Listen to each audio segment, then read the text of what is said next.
મિત્રો, અમારી યુટ્યુબ ચેનલમાં તમારું સ્વાગત છે। આજ દિવસભરના કામના અને ઉપયોગી સમાચાર પર નજર કરી લઈએ તો અમારી ચેનલને લાઇક અને સબસ્ક્રાઇબ કરવાનું ભૂલતા નહીં। સમાચારની વાત કરી લઈએ તો પીએમ મોદીએ કર્યું છે મતદાન। ગુજરાતમાં આજે લોકતંત્રનો ઉત્સવ। વડાપ્રધાન નરેન્દ્ર મોદી આજે લોકસભાની ચૂંટણીના ત્રીજા તબક્કા માટે મતદાન કર્યું છે। પીએમ અમદાવાદની નિશાન હાયર સેકન્ડરી સ્કૂલમાં મતદાન કર્યું છે। વડાપ્રધાન આગમનને ધ્યાનમાં રાખીને ચુસ્ત સુરક્ષા વ્યવસ્થા ગોઠવવામાં આવી છે। આ ઉપરાંત વડાપ્રધાનના વતનમાં આગમનને કારણે તેમને આવકારવા માટે તમામ મતદાન મથક પર ઢોલ અને વાજિંત્રો સાથે લોકો પહોંચ્યા છે। પ્રધાનમંત્રી મોદી રાણીપના મતદાન મથક પર પહોંચ્યા છે। આ સાથે ગૃહમંત્રી અમિત શાહ પણ પહોંચ્યા છે। આગળ બીજા સમાચારની વાત કરી લઈએ તો કાળઝાળ ગરમી વચ્ચે યાત્રાધામ અંબાજીના વાતાવરણમાં પલટો આવ્યો હતો। ગરમીની વચ્ચે અંબાજીમાં કમોસમી વરસાદ વરસ્યો હતો, ત્યારે ચાલુ વરસાદે પણ મતદારો મત આપવા પહોંચ્યા હતા। જ્યાં વરસાદના કારણે તેઓ ભીંજાયા છતાં તેઓએ અનેરો ઉત્સાહ જોવા મળ્યો હતો। મતદારોને ચાલુ વરસાદે મતદાન કરી પોતાની પવિત્ર ફરજ નિભાવી હતી। અગત્ય સમાચારની વાત કરી લઈએ તો ચૂંટણી કમિશનર પ્રેસ કોન્ફરન્સમાં શાંતિપૂર્ણ માહોલ મતદાન પૂર્ણ થયું તેવું કહેવામાં આવ્યું છે।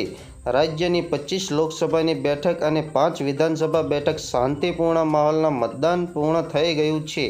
કુલ 266 ઉમેદવારોનું ભાવિ ઈવીએમમાં સીલ થઈ ગયું છે।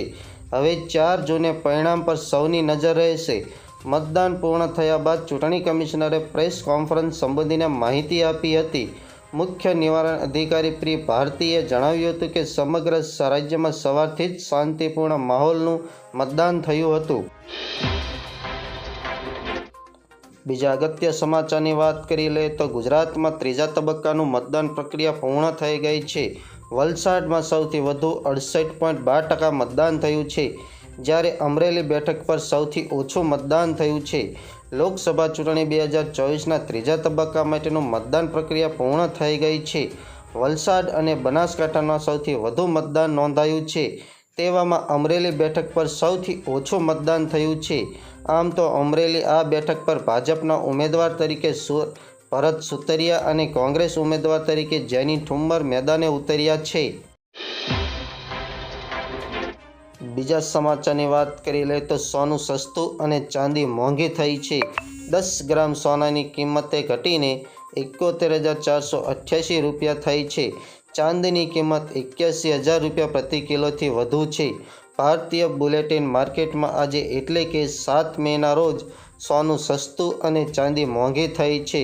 સસ્તું થયા બાદ સોનાની કિંમત 71,000 રૂપિયા પ્રતિ 10 ગ્રામ પર પહોંચી ગઈ છે। તે જ સમયે ચાંદીની કિંમત 81,000 રૂપિયા પ્રતિ કિલોથી વધુ છે। બીજા મહત્વના સમાચારની વાત કરી લઈએ તો ગુજરાતના મુખ્યપ્રધાન ભૂપેન્દ્ર પટેલે સિલજની પ્રાથમિક શાળામાં આજે મતદાન કર્યું હતું। ભૂપેન્દ્ર પટેલની સાથે અનેક ધારાસભ્યો તેમજ કાર્યકર્તાઓ પણ જોડાયા હતા। લોકસભાની ચૂંટણી 2024 માટે આજે ગુજરાતની 25 સીટ પર મતદાન પ્રક્રિયા હાથ ધરવામાં આવી હતી, જ્યારે સુરત સીટ બિનહરીફ થતાં ભાજપને ફાળે ગઈ છે। આમ હવે 25 સીટ પર ભાજપ અને ઇન્ડિયા ગઠબંધન વચ્ચે જંગ જામ્યો છે। આનંદીબેન પટેલે પણ સિલજ ખાતે મતદાન કર્યું હતું। ભાજપના મોટા દિગ્ગજોએ ગુજરાતમાં અલગ અલગ જગ્યાએ મતદાન કર્યું છે।